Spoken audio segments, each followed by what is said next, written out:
صلی علی رسول الکریم اما بعد اعوذ باللہ من الشیطان الرجیم بسم اللہ الرحمن الرحیم۔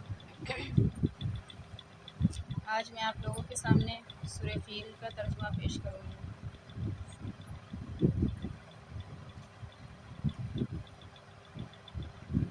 بسم اللہ الرحمن الرحیم۔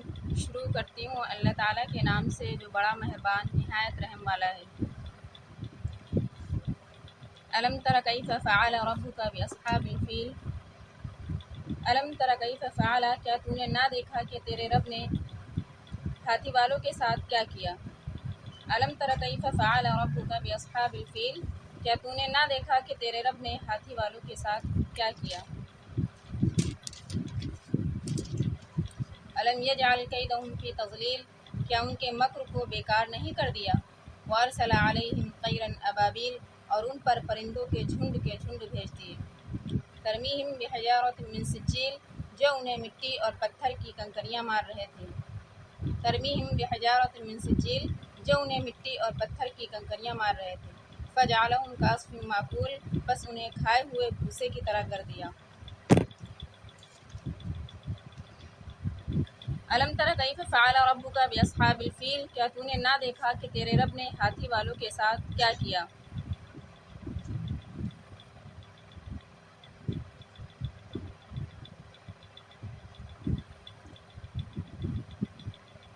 یہ اصحاب فیل یعنی ہاتھیوں والے کے ساتھ یہ حبشہ کے بادشاہ کی طرف سے یمن میں ابرہۃ الاشرم گورنر تھا۔ اس نے صنعاء میں ایک بہت بڑا گرجا گھر یعنی عبادت گاہ تعمیر کیا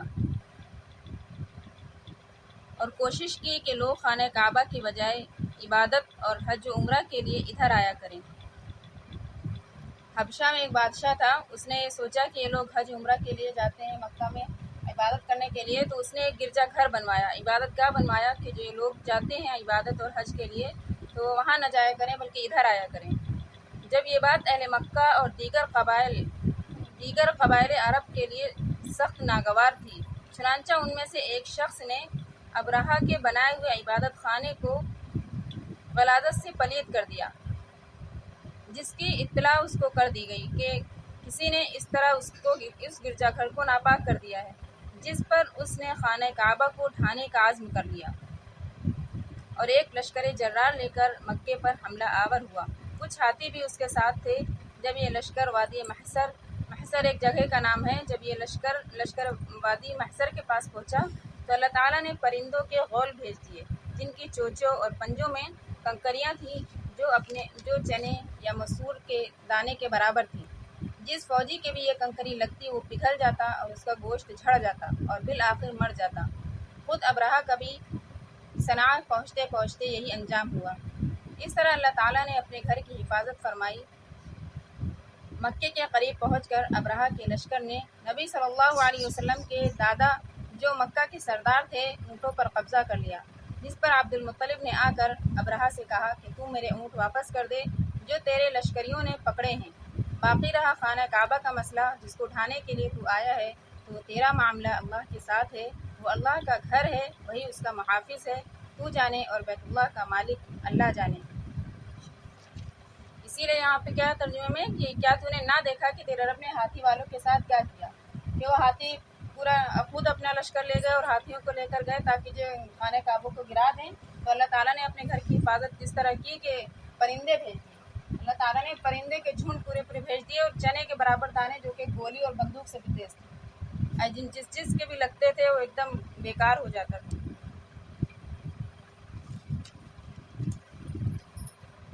الم یجعل کیدہم فی تضلیل، کیا ان کے مکر کو بیکار نہیں کر دیا۔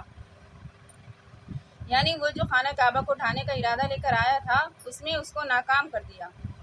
وارسل علیہم طیرا ابابیل، اور ان پر پرندوں کے جھنڈ بھیج دیے۔ ابابیل پرندے کا نام نہیں بلکہ اس کے معنی ہے غول در غول، یعنی پورے جھنڈ لگاتار۔ ترمیہم بحجارۃ من سجیل، جو انہیں مٹی اور پتھر کی کنکریاں مار رہے تھے، یعنی ان چھوٹے چھوٹے پتھروں یا کنکروں نے توپ کے گولوں اور بندوق کی گولیوں سے زیادہ مہلک کام کیا۔ فجعلہم کعصف مأکول، بس انہیں کھائے ہوئے بھوسے کی طرح کر دیا، یعنی ان کے اجزائے جسم کے اعضاء اس طرح بکھر گئے جیسے کھائی ہوئی بھوسی ہوتی ہے۔ بسم اللہ الرحمن الرحیم.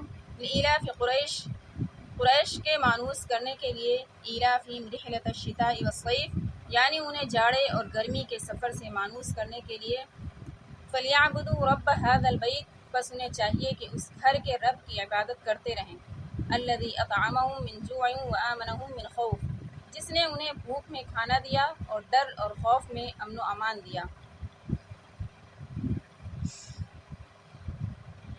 لإلاف قریش، لإلاف کے معنی ہے مانوس کرنے کو، کسی چیز کو اپنی طرف، جس سے نسیت ہوتی ہے، ایسے کسی کو مانوس کرنا اپنی طرف. تو الاف کے معنی ہے مانوس اور عادی ہونا، یعنی اس کام سے کلفت اور نفرت کا دور ہو جانا.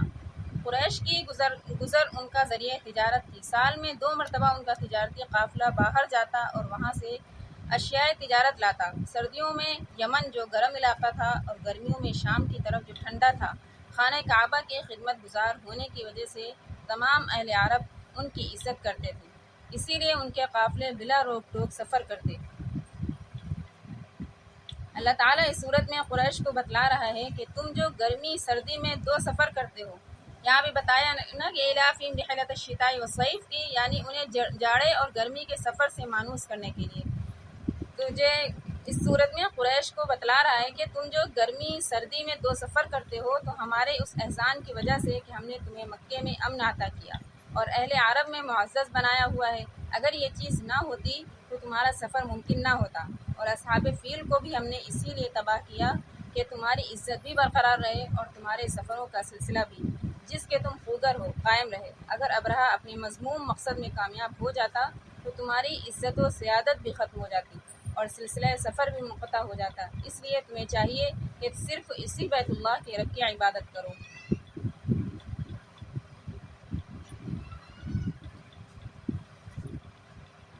الذی اطعمہم من جوع وآمنہم من خوف، جس نے انہیں بھوک میں کھانا دیا اور ڈر اور خوف میں امن و امان دیا. عرب میں قتل و غارت گری عام تھی، لیکن قریش مکہ کو حرم مکہ کی وجہ سے جو احترام حاصل تھا، اس کی وجہ سے وہ خوف اور خطر سے محفوظ تھے. یہ جو قریش کے لوگ تھے، یہ مکہ کی بہت زیادہ عزت کرتے تھے، بہت ہی احترام کرتے تھے. اسی وجہ سے انہیں کیا ہے کہہ رہے ہیں کہ بھوک میں کھانا دیتے تھے اور خوف اور ڈر میں امن و امان دیا. تو اس کے بدلے میں چاہیے کہ اللہ تعالیٰ کا اس اللہ تعالیٰ کا احسان مانیں اور اسی کے رب کی عبادت کریں. ولا يحض على طعام المسکین، اور مسکین کو کھلانے کی ترغیب نہیں دیتا. ولا يحض على طعام المسکین، اور مسکین کو کھلانے کی ترغیب نہیں دیتا. فویل للمصلین، ان نمازیوں کے لیے افسوس اور ویل نامی جہنم کی جگہ ہے. الذین هم عن صلاتهم ساہون، جو اپنی نماز سے غافل ہیں. الذین هم یراؤون ویمنعون الماعون، اور جو ریاکاری کرتے ہیں اور برتنے کی چیز روکتے ہیں.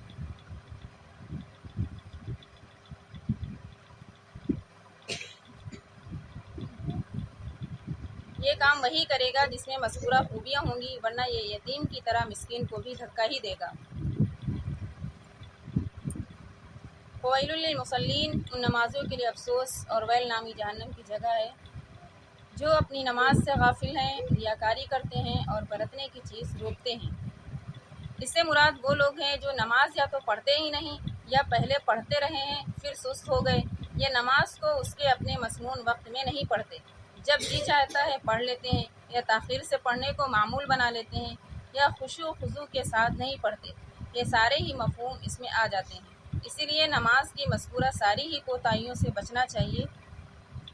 یہاں اس مقام پر ذکر کرنے سے یہ بھی واضح ہے کہ نماز میں ان کوتاہیوں کے مرتکب وہی لوگ ہوتے ہیں جو آخرت کی جزا اور حساب و کتاب پر یقین نہیں رکھتے. اسی لیے منافقین کی ایک صفت یہ بھی بیان کی گئی، وَإِذَا قَامُوا إِلَى الصَّلَاةِ قَامُوا كُسَالَىٰ يُرَاءُونَ النَّاسَ وَلَا يَذْكُرُونَ اللَّهَ إِلَّا قَلِيلًا، یعنی ایسے لوگوں کا شیوہ یہ ہوتا ہے کہ لوگوں کے ساتھ ہوئے تو نماز پڑھ لی، بصورت دیگر اس کے علاوہ نماز پڑھنے کی ضرورت ہی نہیں، اس کے علاوہ نماز پڑھنے کی ضرورت ہی نہیں سمجھتے، یعنی صرف نمود و نمائش اور ریاکاری کے لیے نماز پڑھتے ہیں.